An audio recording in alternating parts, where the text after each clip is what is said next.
नमस्कार दोस्तों, आपके अपने YouTube चैनल विवेकानंद गुरुकुल में आप सबका स्वागत है।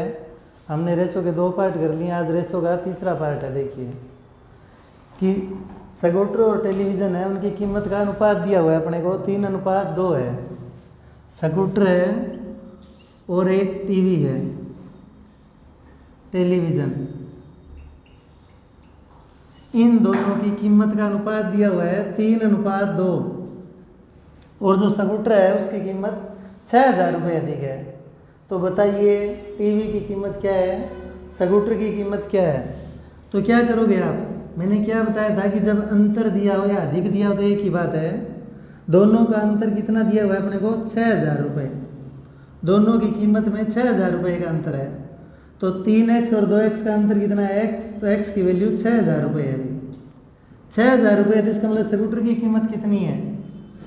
एक हिस्से की कीमत यदि 6,000 रुपये तो 3 हिस्सों की कीमत क्या हुई, 18,000 रुपये। स्कूटर है वो 18,000 रुपये का है और टेलीविज़न है वो 12,000 रुपये का। अंतर देखोगे तो कितना आएगा, 18 में से 12 गए तो 6,000। तो ये कीमत है भाई, उस स्कूटर की कीमत 18,000 रुपये है और उस टीवी की कीमत 12,000 रुपये है। इसी तरीके से आपको कुर्सियों का सम आ जाए, इसी तरीके से कि अपने को क्या दिया हुआ है कि कुर्सियों की संख्या दी हुई है। कुर्सियों की संख्या दी हुई है कि 10 कुर्सियों का मूल्य 4 मेजों के मूल्य के बराबर है। 10 कुर्सियों का मूल्य है 10 कुर्सियों का मूल्य है 4 मेजों के मूल्य के बराबर है। 4 मेजों के मूल्य के बराबर है भाई। 10 कुर्सी है, उनका मूल्य 4 मेजों के मूल्य के बराबर है। इसका मतलब अनुपात तो नहीं आया अभी तक। कुर्सी को आप सी लिख देते हैं, चेयर, और मेज़ को टेबल टी लिख देते हैं कि 10 सी है वो 4 टी के बराबर है। तो अभी तक ये अनुपात तो नहीं आया ना, अनुपात निकल जाएगा। 2 से भाग हो रहा है, कर दीजिए। मतलब 5 कुर्सियों का मूल्य 2 मेजों के बराबर है। ये अनुपात आ गया भाई, 5 कुर्सी 2 मेजों के मूल्य के बराबर है। और आपको दिया हुआ है 15 कुर्सी प्लस 2 मेजों का मूल्य है। 15 कुर्सी प्लस 2 मेजों का मूल्य है, टोटल दे रखा है अपने को, वो है 4,000 रुपये।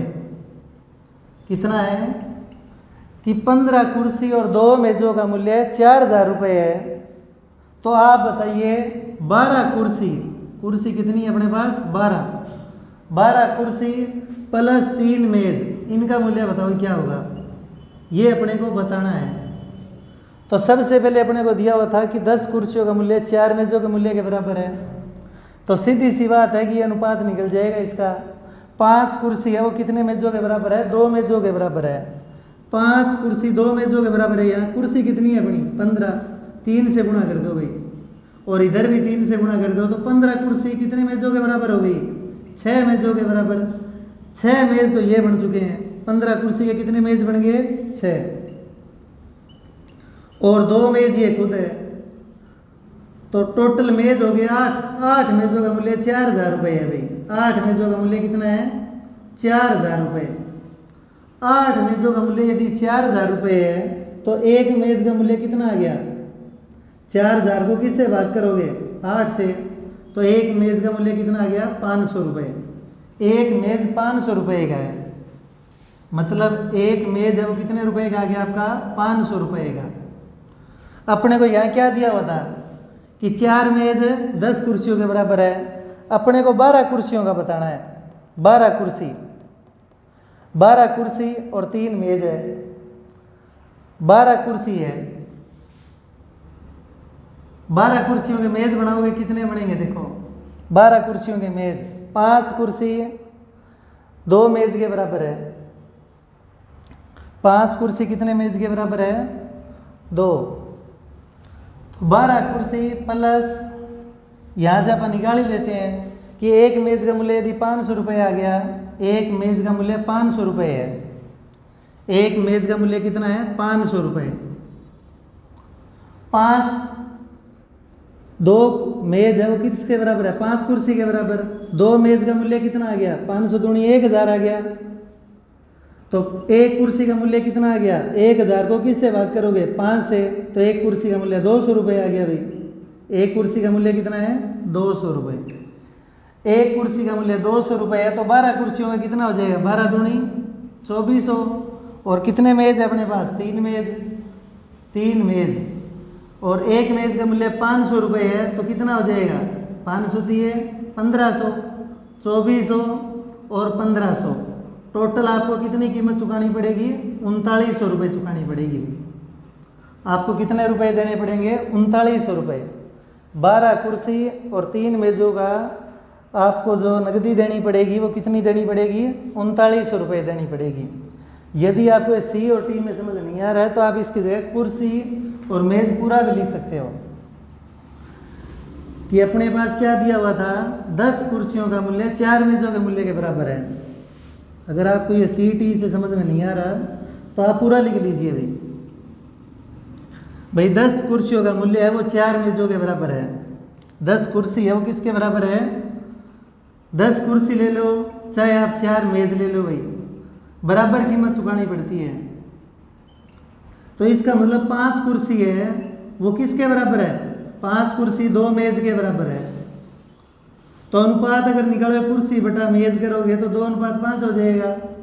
तो इसका मतलब 5 कुर्सी 2 मेज़ों के बराबर है। अपने को दिया हुआ है 15 कुर्सी, 15 कुर्सी प्लस 2 मेज़, इसका मूल्य दिया हुआ है 4000 रुपये। कितने रुपए, 4000। 15 कुर्सी, इसको 15 बनाने के लिए आप किससे गुणा करोगे, 3 से। तो इधर भी गुणा किससे कर दिए, 3 से। तो 3 दूनी 6 मेज़ बन गए भाई। 15 कुर्सी के कितने मेज़ बन गए आपके, 15 कुर्सी के मेज़ बना लिए। 15 कुर्सी के मेज़ हो गए आपके 6। तो 15 कुर्सी के 6 मेज़ हो गए, तो 6 मेज़ तो ये हो गए और 2 मेज़ ये है, तो मेज़ कितने हो गए आपके पास, 8। 8 मेज़ का मूल्य कितना हो गया, 4000 रुपये। तो इसका मतलब एक मेज़ कितने का पड़ा आपका, एक मेज़ की कीमत आ गई 500 रुपये। एक मेज़ कितने का हो गया, 500 रुपये का। अब चाहे यहाँ वापिस आ जाओ, जहाँ पर निकाला था 5 कुर्सी बराबर किसके थी, 2 मेज़ के बराबर थी। अब एक मेज़ की कीमत कितनी है, 500 रुपये। तो 2 मेज़ की कीमत कितनी हो जाएगी, 500 को 2 से गुणा कर दोगे तो 5 कुर्सी, सीधा भाग कर दो, चाहे 5 से इधर भाग करो, ये 100 हो गया। तो एक कुर्सी का मूल्य कितना हो गया, एक कुर्सी का मूल्य 200 रुपये हो गया। अब एक कुर्सी का मूल्य भी एक मेज़ का भी मूल्य है। अब उसने अपने से पूछा था 12 कुर्सी प्लस 3 मेज़ का मूल्य क्या है, 12 कुर्सी प्लस 3 मेज़, एक कुर्सी का मूल्य 200 रुपये है। तो 12 कुर्सियों का 2400 रुपये हो गया, एक मेज़ का 500, तो 3 का 1500 हो गया। टोटल रुपये आपको कितने देने पड़ेंगे, 3900 रुपये भुगतान करना पड़ेगा आपको टोटल। तो इस तरह से आपको क्या होगा, यहाँ रेशो निकल जाएगा, अनुपात निकल जाएगा। उसके बाद आप आगे जहाँ जो कुछ भी दिया उसमें पुट करते जाओ, आपकी वैल्यू आती जाएगी। तो आगे देखिए, अपने को कुछ रुपए दिए हुए हैं और फिर वो सिक्कों का अनुपात दे देगा और फिर पूछेगा सिक्कों की संख्या। भाई इस सिक्कों की संख्या कितनी आएगी, इसके सिक्कों की संख्या कितनी आएगी, बताइए भाई। अपने को अनुपात दिया हुआ है और जब आपको वो नगद रुपए दे देगा तो आपसे वो सिक्कों की संख्या ही पूछेगा। जब कभी वो आपको नगद दे देगा तो आपसे वो सिक्कों की संख्या पूछेगा। आपके पास 225 रुपये है और सिक्कों की कीमत है 1 रुपये, 50 पैसे के सिक्के, 25 पैसे के सिक्के, ये दिया हुआ है। और अनुपात दिया हुआ है आपको 8:5:3। अब आप लोगों को पता है कि 1 रुपये में 8 है तो 8 रुपये बन गए ये तो। और ये देखो 50 पैसे का 1 रुपया बनाओगे तो क्या करना पड़ेगा, 50 पैसे, यहाँ 5 है तो 50 पैसे तो मतलब गुणा में क्या कर दो, 1/2 कर दो भाई, 5:1/2। और इधर क्या करोगे, 25 गुणा 1/4। तो ये तो 8 हो गया, ये क्या आ गया 5/2, ये अनुपात में क्या हो गया 3/4। अब एलसीएम निकालोगे तो क्या आएगा 4। 4 से मल्टीप्लाई करते क्या बन जाएगा, 4 से मल्टीप्लाई करो तो ये तो 32 हो जाएगा, ये 10 हो जाएगा और ये क्या हो जाएगा 3। जोड़ करो तो क्या आएगा 45 आ गया। 32 और 10 42 और 3 है 45। ये 45 रुपये आ गई आपकी रुपयों की संख्या कितनी बन गई 45 और है कितने 225। तो 225 को भाग किससे करोगे 45 से, तो 5 बार पूरा जाएगा। तो इसका मतलब हर किसी का हिस्सा कितना आ गया 5 5 आ गया भाई। कितना हिस्सा आ गया 5 हिस्से बन गए भाई। 5 हिस्से बन गए। तो आपको बताना भी 1 रुपये वाले सिक्के कितने हैं, 50 पैसे वाले सिक्के कितने हैं और 25 पैसे वाले सिक्के कितने हैं। अब 1 रुपये वाले अगर 32 को 5 से गुणा करो तो ये कितने बन जाएंगे, 32 को 5 से गुणा करो 160 और ये कितने बन जाएंगे 50 और ये कितने बन जाएंगे 15। तो अब अगर इनका जोड़ करोगे आप तो कीमत कितनी आ गई, दोबारा वही 225 रुपये आ रही है तो ठीक है, वरना गलत है। 5 का 5, 5 और 1 6 और 6 12 का 2, कीमत कितनी आ गई 225 रुपये। मतलब ये आपकी कीमत आई है 160 रुपये कीमत है। तो इसका मतलब 1 रुपये वाले तो 160 सिक्के ही हैं, इसकी कीमत आई है 50 रुपये। 50 रुपये आपकी कीमत है। सिक्के कितने हैं फिर, 50 पैसे के 50 रुपये बना रहे हो तो सिक्के कितने हैं, सिक्के कितने बनेंगे 50 रुपये है। तो 50 रुपये में अठन्नी कितनी बनेगी, डबल हो जाएगी, कितनी हो जाएगी, डबल हो जाएगी, कितनी हो जाएगी 100। और ये 15 रुपये है, 15 रुपये, 1 रुपये में कितनी चवन्नी होती है 4, तो ये कितने हो जाएंगे 60। अब अगर आपसे टोटल सिक्के पूछ ले तो सिक्के कितने थे, टोटल सिक्के टोटल आपके कितने थे 320।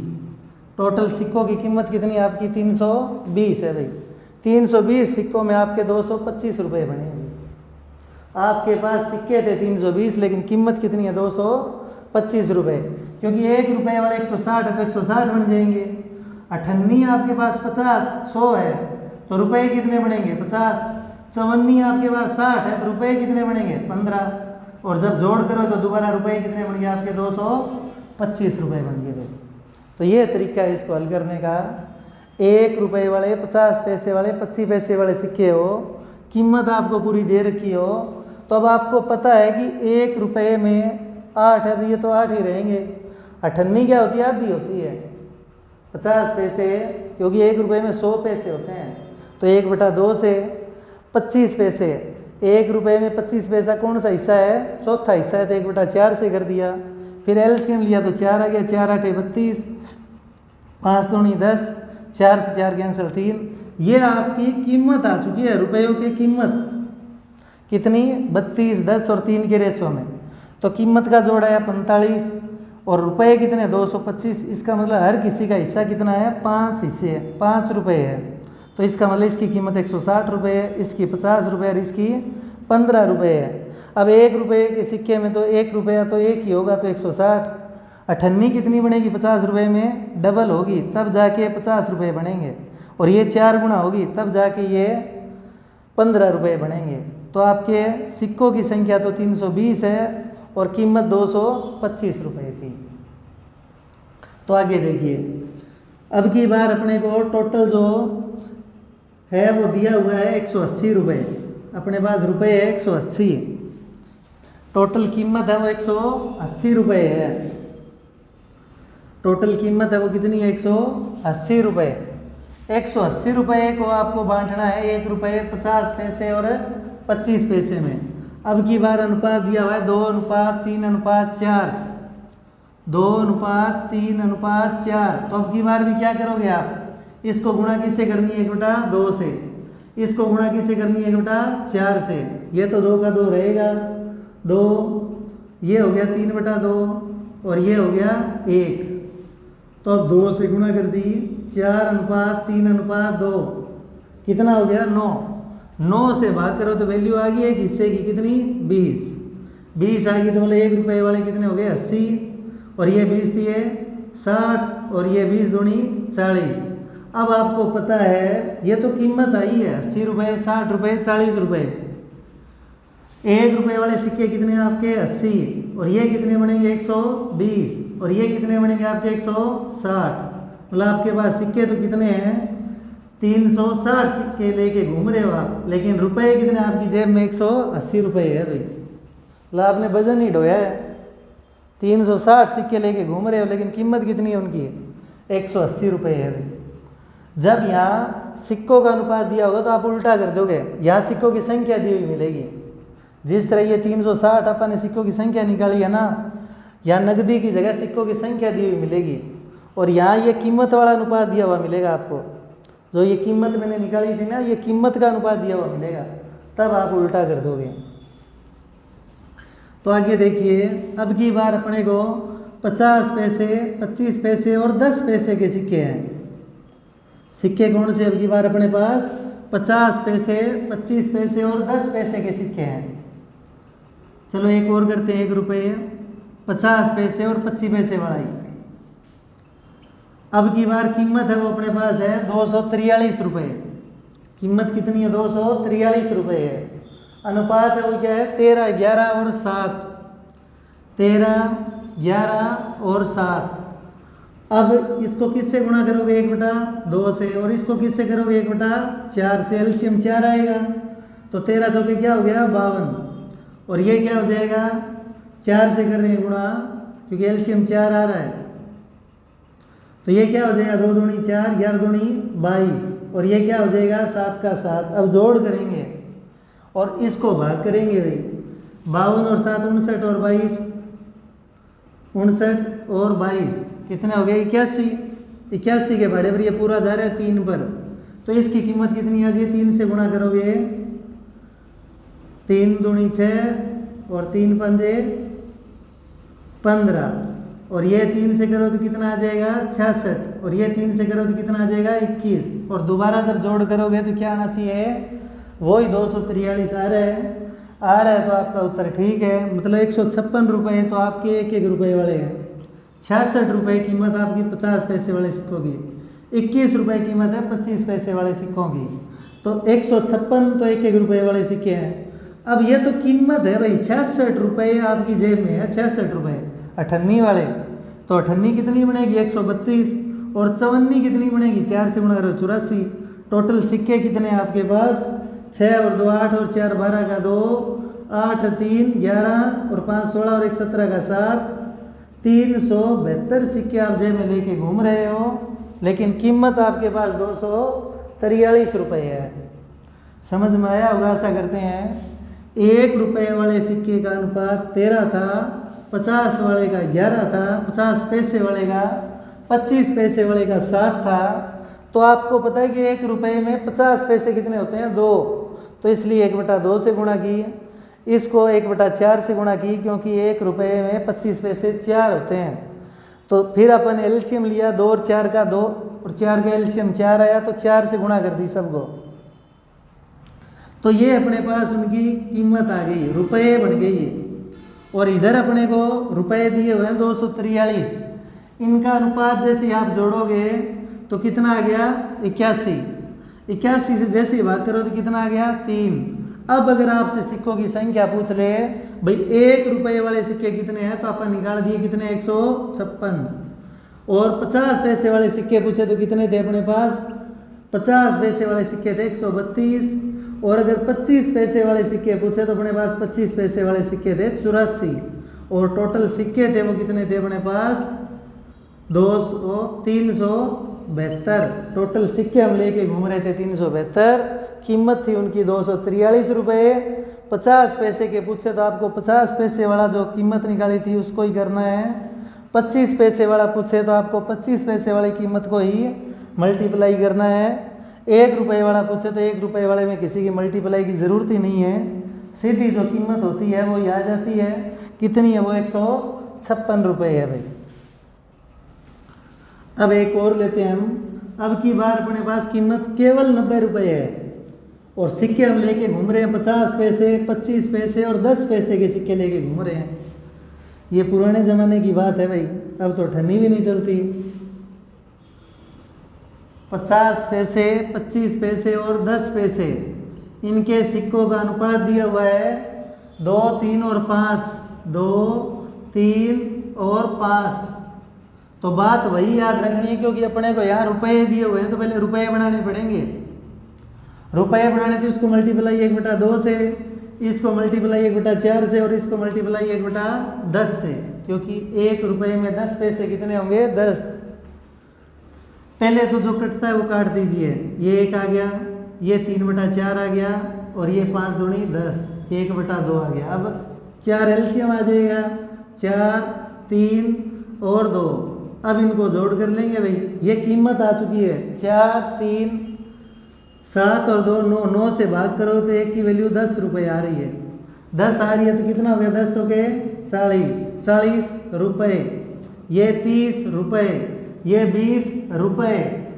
अब अपन ने जिससे यहाँ 1/2 करके किया था उसका बस सीधी सी बात है, यहाँ 1/2 किया था, यहाँ 2 से गुणा कर दो। यहाँ 1/4 किया था, 4 से गुणा कर दो। यहाँ 1/10 किया था, 10 से गुणा कर दो। तो आप जेब में सिक्के कितने लेके घूम रहे हो, 80 तो आपके पास अठन्नी है, 120 चवन्नी है और 210 पैसे लेके घूम रहे हो आप। तब जाके आपके पास 90 रुपये बने हैं, क्योंकि 40 रुपये और अठन्नी है। अठन्नी कितनी बन जाएगी, दुगुनी करो तो 80 अठन्नी बन जाएगी। चवन्नी कितनी बन जाएगी, 120 और 10 पैसे कितने बन जाएंगे आपके पास, 200। टोटल मिला के आप 400 सिक्के लेके घूम रहे हो जेब में। सिक्के तो आप 400 लेके घूम रहे हो, लेकिन कीमत कितनी लेके घूम रहे हो, 90 रुपये। आपकी जेब में रुपये 90 ही है, लेकिन सिक्के लेके घूम रहे हो 400। अब अगर उसने 50 पैसे वाले सिक्के पूछे तो सिक्के कितने आपके पास है, 80। 25 पैसे वाले सिक्के पूछे तो सिक्के कितने आपके पास, 120। और 10 पैसे वाले सिक्के पूछे तो आपके पास सिक्के कितने हैं, 200। और रुपए आपके पास उसने दे ही दिए थे, कितने हैं, 90 रुपये लिए घूम रहे हो भाई। तो अब हम इससे आगे बढ़ते हैं। कई बार अपने को क्या है कि अनुपात दिया होता है किसी वस्तु की खरीद का, बिक्री का, फिर वो औसत दे देता है, फिर पूछ लेता है कि आगे अनुपात बताओ क्या आएगा उनका। जैसे कोई चाय खरीदने गए हम बाजार में, एक तो 15 रुपये किलोग्राम बेच रहा है और एक बंदा वही चाय 20 रुपये किलोग्राम बेच रहा है। एक बंदा ऐसा टकरा अपने को कि इन दोनों को मिला के, दोनों ही चाय की सामग्री को मिला के 16.5 रुपये में बेच रहा है। कितने बेच रहे हैं, 16.5 रुपये में। अब बताओ कि उसका अनुपात क्या होगा, उसकी कीमत का अनुपात क्या होगा। इस तरह जब भी आएगा तो आप इसको इस तरह माइनस कीजिए और इसको इस तरह माइनस कीजिए। मतलब 16.50 में से 15 माइनस करोगे तो क्या बच गया, 1.5। और इधर 20 में से 16.50 माइनस करोगे तो क्या बच गया, 20 में से 16.50। माइनस करने का तरीका ये होता है, 0 में से 0, 10 में से 5 गए 5 और यहाँ बच गया 9, 9 में 6 गए 3, 3.5। अब अनुपात बताना है, अनुपात बताना है उनकी कीमत का। लास्ट में जाके अनुपात क्या होगा, तो पॉइंटों को भूल जाओ क्योंकि दोनों में ही 2 के बाद कैंसिल हो जाएगा। 0 से 0 गई, 5 के बड़े पर ये 7 आ गया, ये 3। तो अब उसका अनुपात क्या हो गया, 7:3 हो गया भाई, 7:3 हो गया। इस तरह आपसे स्टूडेंटों का पूछ ले भाई, लड़के इतने हैं, लड़कियां इतनी हैं, उनका औसत इतना है, तो अनुपात बताइए। किसी कॉलेज में लड़कों की संख्या का अनुपात, वो औसत है वो मान लो 300 है, लड़कियों का 200 है, टोटल 150 है। अनुपात बताओ, संख्या का अनुपात। तो इसी तरीके से निकालोगे, जो टोटल अनुपात दिया मिलेगा लास्ट वाला वो बीच में लिखोगे, पहले जो दे रखे वो दोनों साइडों में लिखोगे। इधर वाले में से ये माइनस करोगे ये आ जाएगा, इधर वाले में से ये माइनस करोगे ये आ जाएगा, फिर इनको आप कैंसिल करोगे तो आपका अनुपात आ जाएगा भाई। अब अपने पास आगे है कि 2 बैलगाड़ी है भाई। एक बैलगाड़ी 3 घंटे में 24 किलोमीटर जाती है, एक बैलगाड़ी 3 घंटे में 24 किलोमीटर जाती है और दूसरी 2 घंटे में 120 किलोमीटर जाती है। अब उन दोनों की चाल का अनुपात बताइए। तो सबसे पहले चाल का फॉर्मूला होता है, चाल बराबर होता है दूरी बटा समय। चाल बराबर क्या होता है, दूरी बटा समय। तो अपने को क्या दिया हुआ है कि 3 घंटे में 24 किलोमीटर, तो दूरी कितनी है 24, समय कितना है 3 घंटे, तो चाल क्या आ गई 8 किलोमीटर प्रति घंटा। और दूसरी दूरी है 120, घंटे कितने लगाए 2, तो क्या आ गया 60 किलोमीटर प्रति घंटा। इनकी चाल का औसत कुछ है, अनुपात कुछ है, तो 8:60, 4 के बड़े और ये 2 और ये 15, तो अनुपात क्या आ गया 2:15। दोनों की चाल का अनुपात क्या है 2:15 है भाई। गतियों का अनुपात 2:15 आ गया भाई आपका। आगे देखिए, आगे अपने पास कि कोई चतुर्भुज है, चतुर्भुज के कोणों का योग कितना होता है। कोई चतुर्भुज है, उसके 3 कोणों का अनुपात दिया हुआ है 1, 4 और 5, और एक कोण दे रखा है 60 डिग्री है भाई। एक कोण का मान 60 डिग्री दिया हुआ है, और अपने से पूछा है कि सबसे छोटे और सबसे बड़े कोण का अंतर कितना होगा। सबसे छोटे व सबसे बड़े कोण का अंतर कितना होगा। सबसे बड़े कोण का अंतर कितना होगा। कोण का अंतर बताओ भाई, सबसे छोटे और सबसे बड़े कोण का अंतर बताओ। तो आप लोगों को क्या करना है, सबसे पहले तो ये पता होना चाहिए कि चतुर्भुज के चारों कोणों का योग कितना होता है। तो चतुर्भुज कोई भी हो, उसके चारों कोणों का योग, चारों कोणों का योग हमेशा 360 डिग्री होता है। कितना होता है, 360 डिग्री। इस 360 डिग्री में से अपने को पता है कि एक कोण 60 डिग्री का है, तो पीछे कितने बच गए, 300 डिग्री। अब इन 300 डिग्री का हिसाब किताब अगले ने बता ही दिया अपने को, कितना अनुपात है, 1, 4 और 5।